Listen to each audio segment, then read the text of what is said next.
Neste vídeo vamos falar da decisão da Suprema Corte dos Estados Unidos de 2012, Maio versus Prometheus.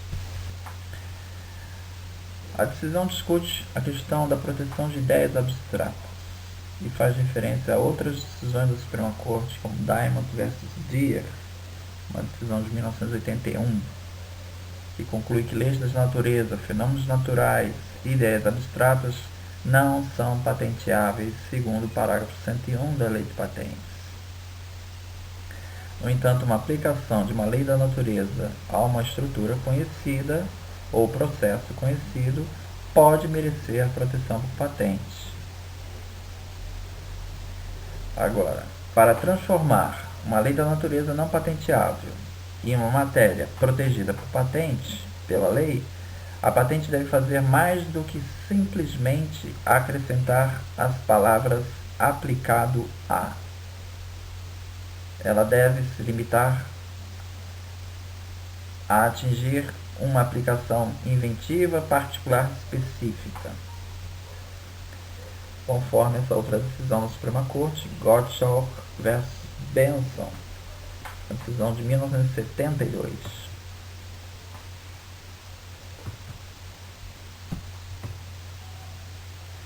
A patente de Prometheus,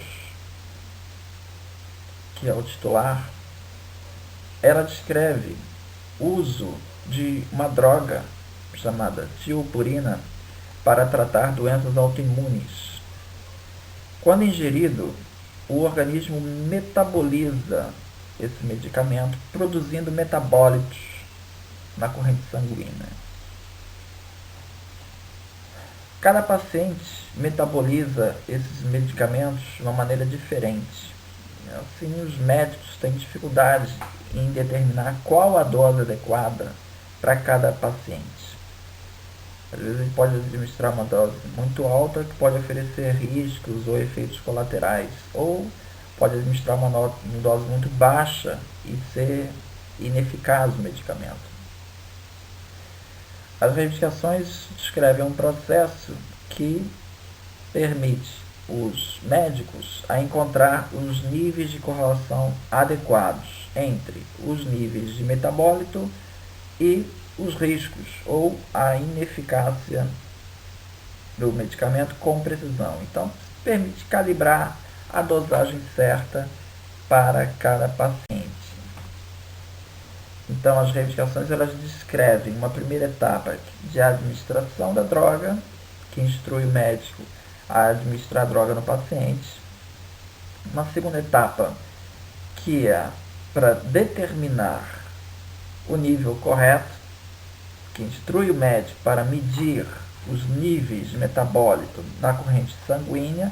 E uma terceira etapa, que vai descrever as concentrações de metabólico acima das quais existem maior possibilidade de efeitos colaterais e um limite inferior abaixo do qual a droga é ineficaz.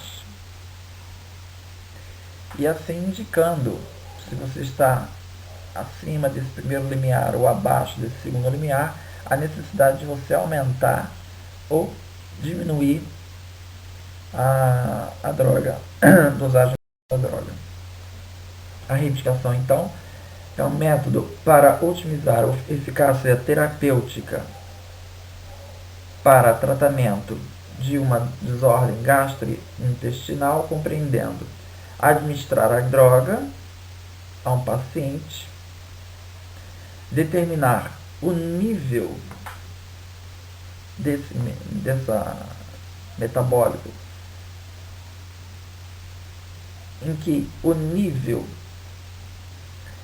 se estiver abaixo de um determinado limiar, indica a necessidade de aumentar a quantidade de droga.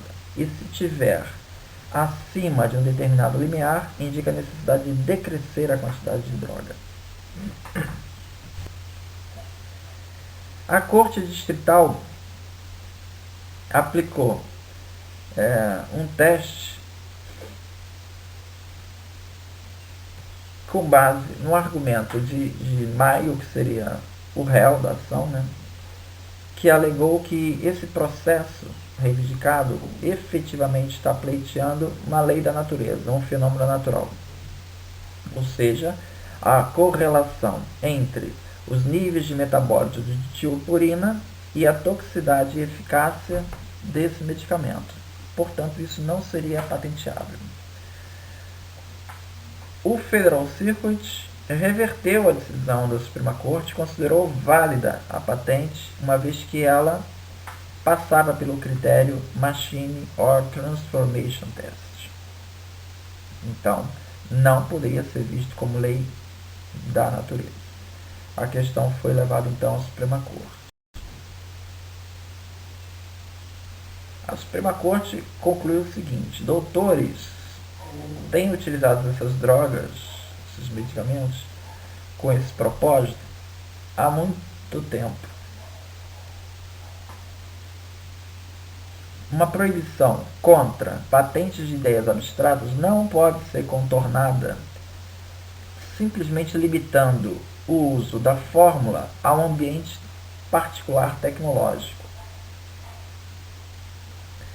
Uma vez que os métodos para fazer tais determinações são conhecidos na técnica, essa etapa simplesmente informa aos médicos como empreender uma rotina que é muito bem compreendida e convencional para esses médicos.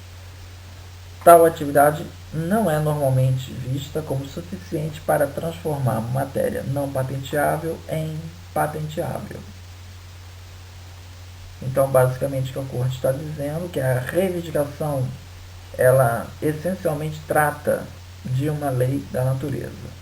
O que aparece de acréscimo na reivindicação a isso são coisas consideradas atividades convencionais já desempenhadas pelos médicos. Bom, essa questão de etapas adicionais, ou seja, tem uma reivindicação que descreve lei da natureza, mas tem algo a mais. Até que ponto eu posso dizer que isso pode ganhar patente? Bom, na decisão Diamond versus Deere, a Corte entendeu que o processo como um todo era patenteável porque essas etapas adicionais do processo se integravam com um processo como um todo, tornando o processo todo patenteado. Então, embora na reivindicação da patente um dia ela trate de uma equação matemática, a reivindicação como um todo, que é um controle de um forno, ela não pode ser vista como uma ideia abstrata, como uma fórmula matemática.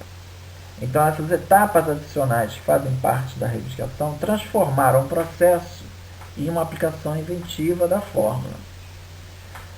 Na segunda decisão citada pela Corte, que é Parker versus Fluke, que é uma decisão de 1978, você tinha um processo catalítico em que várias variáveis eram monitoradas e, no caso de alguma situação normal, um alarme era disparado.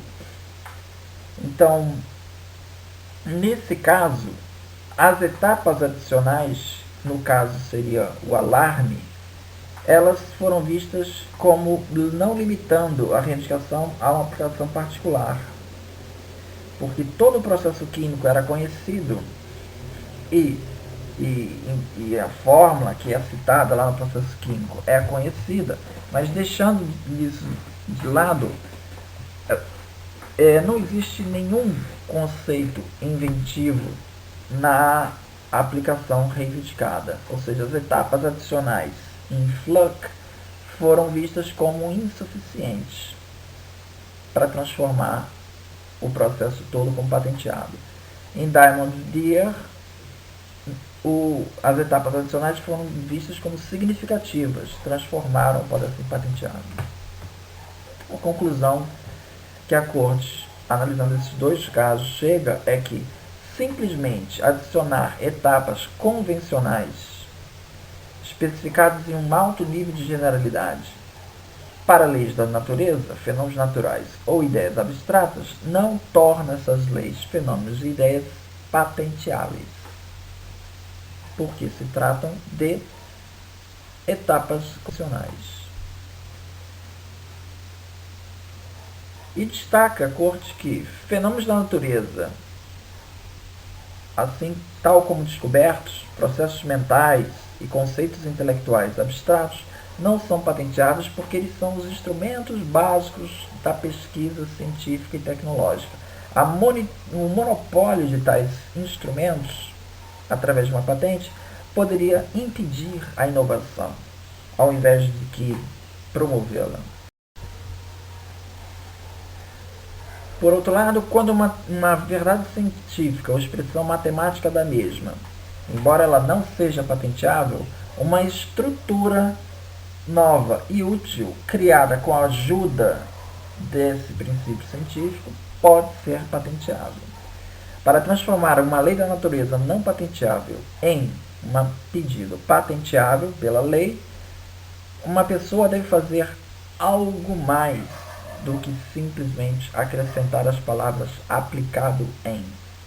Então aqui, praticamente, essa frase aqui que a corte usa, deixa claro que se eu tenho um método não patenteado e eu reescrevo esse método na forma de meios mais funções, em que praticamente a reivindicação de produto na forma de meios mais funções, ela reproduz o método da mesma forma, simplesmente eu acrescento o termo meios para, isso não é considerado suficiente para deixar de ser um método não patenteável. Então, pelo que está descrito aqui na Suprema Corte, tanto esse método é considerado como lei da natureza, como essa reivindicação de produto na forma de meios mais funções também seria considerado meios mais não patenteado, lei da natureza, porque você está simplesmente acrescentando palavras apply to it or means for. Então essa questão das etapas adicionais, ela surge como crucial para você determinar a patentabilidade. Em Diamond, ele diz que a proibição contra ideias abstratas não pode ser contornada pela simples tentativa de limitar o uso da fórmula a uma particular aplicação, a uma aplicação específica, ou pelo acréscimo de atividades pós-soluções insignificantes. As etapas do processo reivindicado, fora as leis naturais, envolvem procedimentos de rotina bem conhecidos, atividades convencionais conhecidas do campo na técnica, no caso do Prometheus.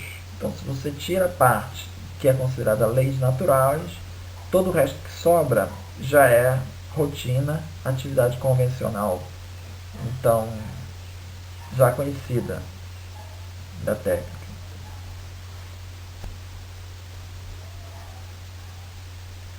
Aqueles no estado da técnica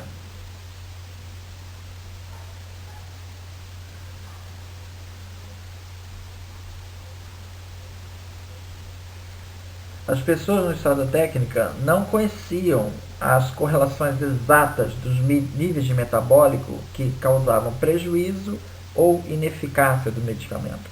As reivindicações em questão, elas estabelecem um processo que permite ao pesquisador descobrir quais são essas correlações com precisão.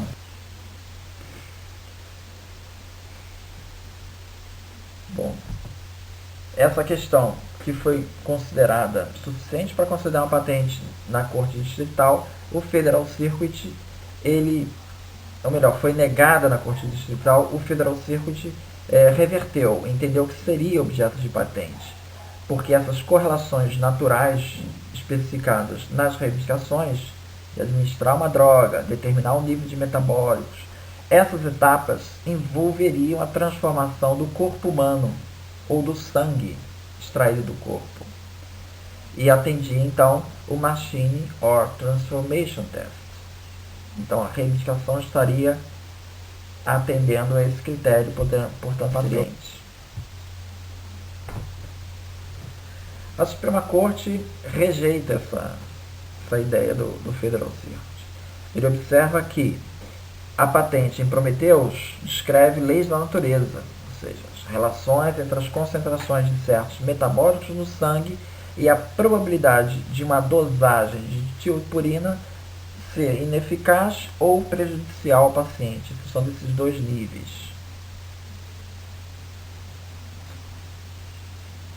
Com relação à reação do corpo humano a essa droga, e essa relação em particular para cada pessoa, essa relação propriamente dita, ela existe em princípio, independente da ação humana. A relação é uma consequência do meio como que esses compostos de tiopurina serão metabolizados pelo corpo. Ou seja, estamos tratando de um processo inteiramente natural. Dessa maneira, essa relação entre metabólicos e a dosagem certa de tiopurina descreve uma relação que deve ser vista como uma lei natural. Então, essa relação, embora permita ao médico administrar a droga da maneira mais eficaz, essa relação em si, ela é uma lei natural, porque descreve um processo inteiramente natural, independente da ação humana. O processo reivindicado informa os médicos da correlação que os pesquisadores descobriram. E assim ela trata de uma etapa de administração, uma etapa de determinação e uma etapa onde você vai saber que ações tomar, se aumentar a droga ou diminuir a droga em função dos limites. Essas etapas adicionais, elas não são leis naturais, mas apesar disso, elas não são suficientes para transformar a natureza da reivindicação, que continua sendo como um todo vista como natural. Dito de uma maneira bastante sucinta, as reivindicações informam ao médico sobre certas leis da natureza. Qualquer etapa adicional que consista de uma atividade convencional, de rotina, bem compreendida, já conhecida da comunidade científica, essas etapas vistas como um todo não acrescentam nada de significativo além da soma das partes separadamente. Ou seja, eu tenho lei natural mais uma série de etapas de rotina. Quando eu junto tudo isso com tudo isso, o que eu tenho é a soma das partes. Eu tenho lei natural mais as etapas de rotina. Não há nada mais além disso. Por essa razão, a Suprema Corte entende que essas etapas adicionais não são suficientes para transformar essas correlações naturais, que não são patenteáveis, em patenteáveis.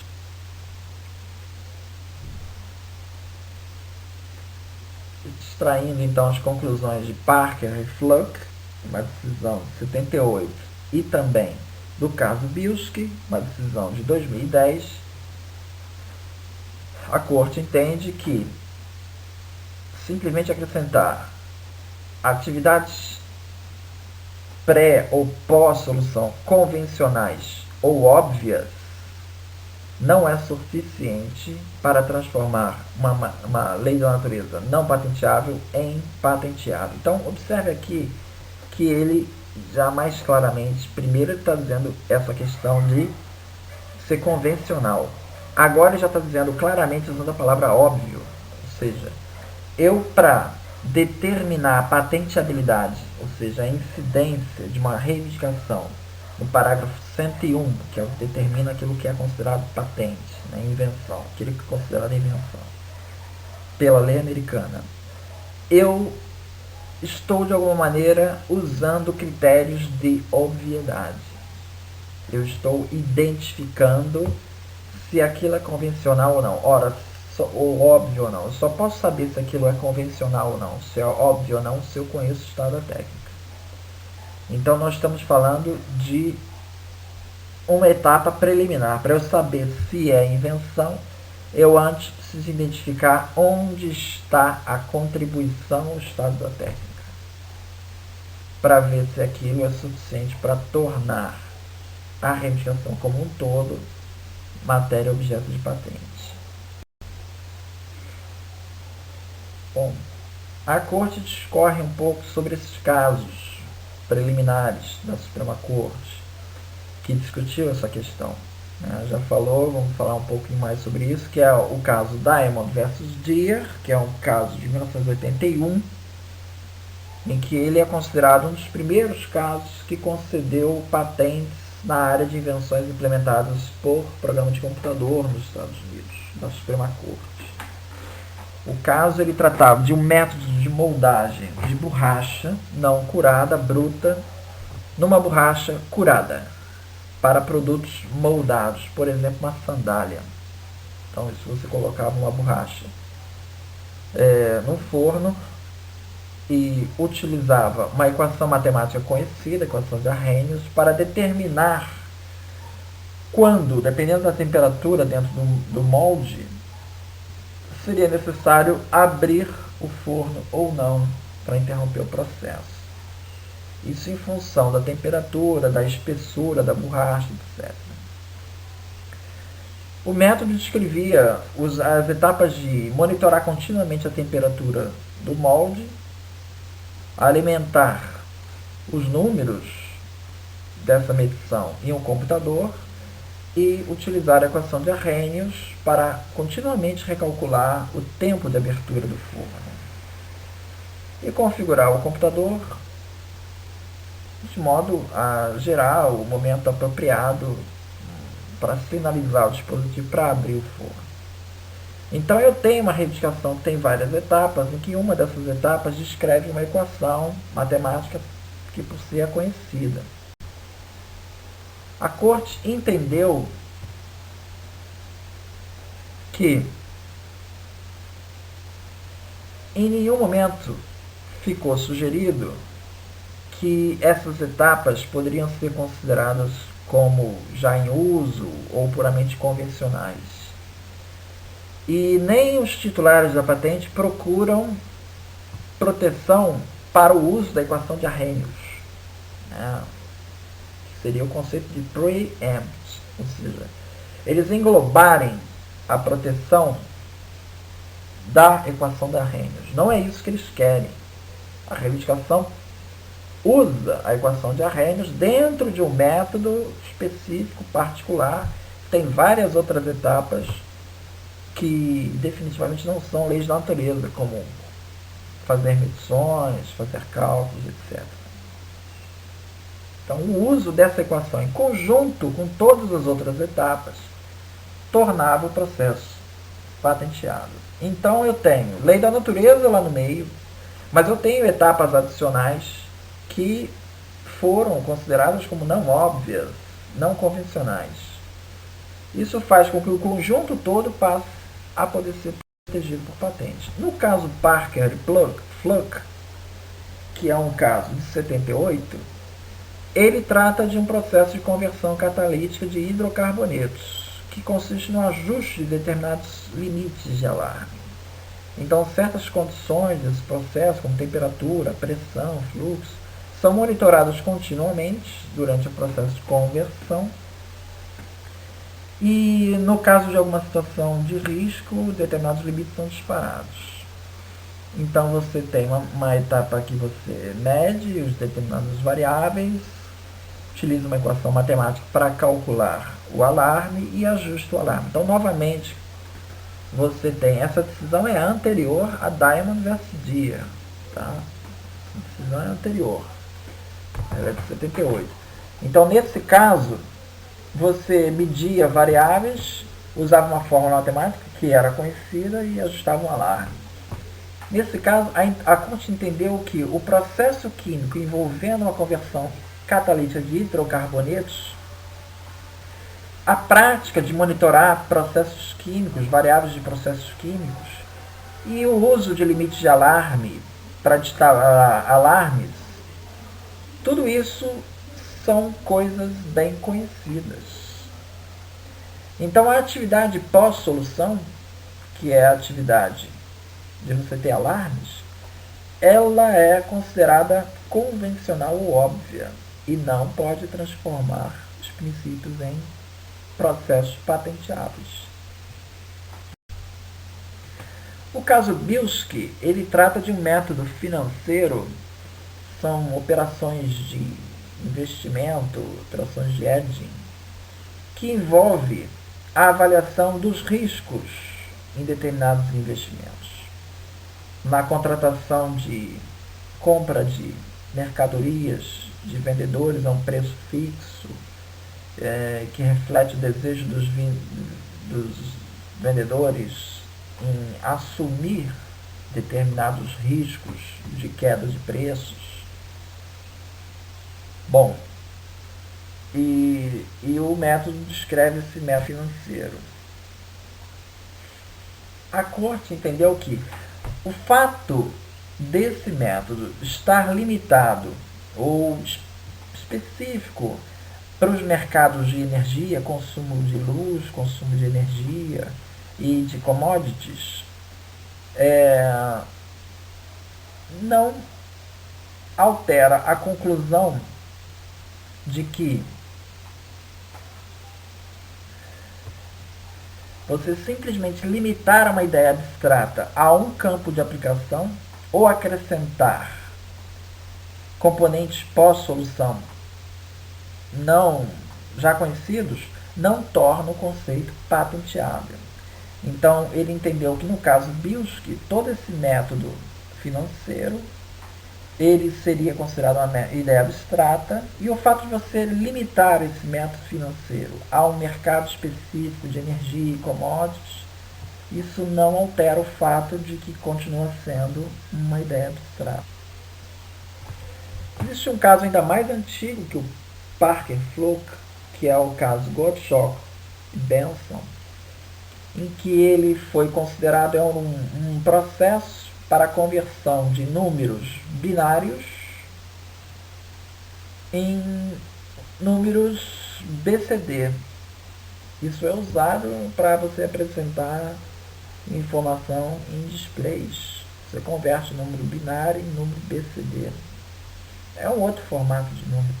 Então isso envolve basicamente a conversão de números abstratos, passa para um processamento e converte, as saídas são números abstratos também.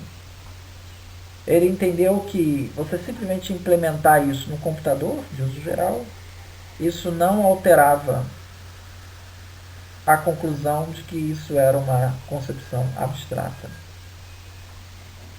Então, isso foi entendido como não tendo nenhuma aplicação prática substancial, exceto aquela que trata da conexão com o computador digital, e que isso não descaracteriza o fato de ser uma ideia abstrata.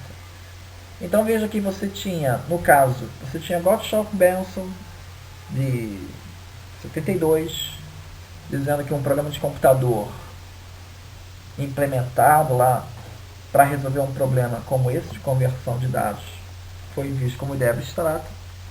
Você tem Parker e Fluke, que também tinha um programa de computador usado lá num processo catalítico, mas todas as etapas pós-solução foram entendidas como conhecidas e, novamente, era ideia abstrata, também não foi concedido. O primeiro caso de invenção implementada no programa de computador que vai passar a ser concedido é o Diamond vs. Dyer, de 1981. Então, a Suprema Corte, ela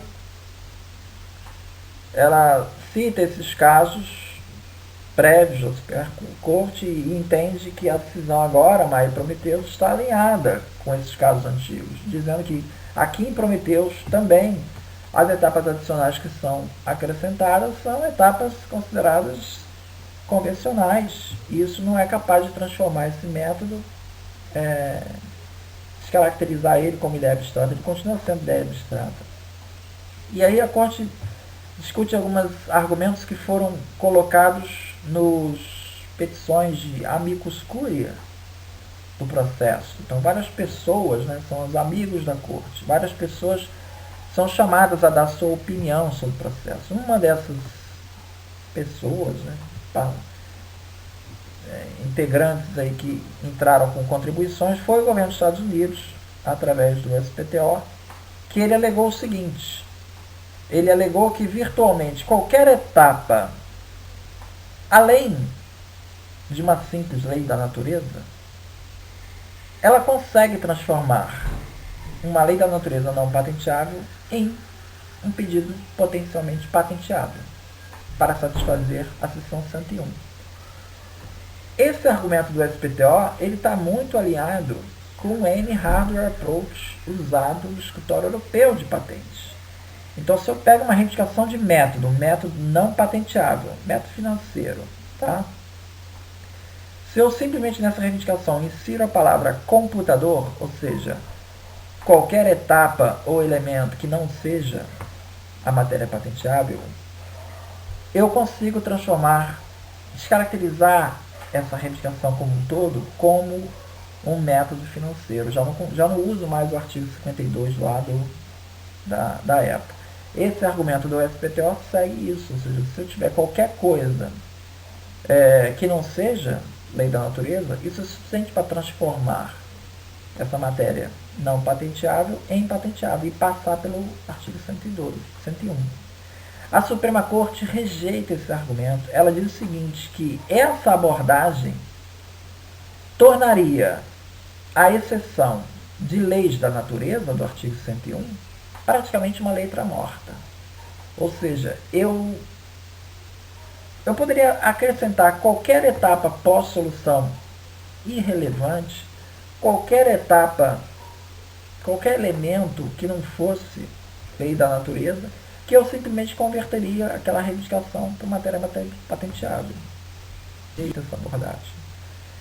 E ele reconhece, a Suprema Corte, nós reconhecemos que para avaliar os significado das etapas adicionais, que tudo está gerando em torno disso. Né? Eu tenho uma reivindicação que tem uma lei da natureza e tem etapas adicionais. Como é que eu vou saber se essas etapas adicionais elas são óbvias e convencionais ou não? Eu vou ter que fazer uma análise de novidade, parágrafo 102. Então a Suprema Corte reconhece que a avaliação do parágrafo 101 tem alguma coisa, alguma superposição passa pela avaliação do parágrafo 102. Mas isso nem sempre precisa ser assim. Tá? Em outros casos isso não vai haver overlap, mas nesse caso houve. E isso, ele reconhece que essa contaminação pode criar riscos de incertezas legais.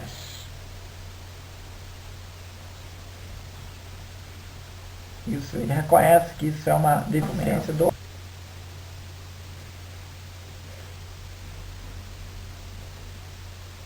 Bom, o governo, novamente lá no amicus curiae, lá do SPTO, ele alega o seguinte, que ele considera que qualquer coisa que entre na reivindicação como não sendo lei de natureza é capaz de transformar aquilo numa matéria patenteável. Passou pelo artigo 101.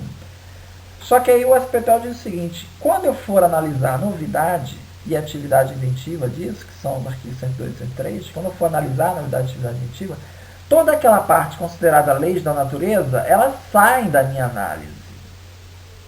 Elas saem da minha análise.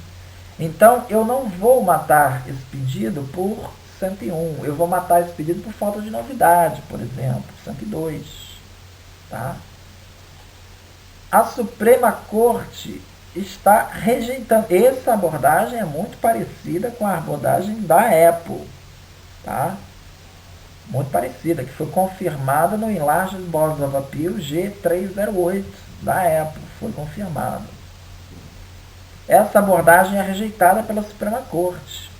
Primeiro que ele diz que os artigos 102 e 103 não dizem nada sobre tratar leis da natureza como se eles fossem parte do estado da técnica.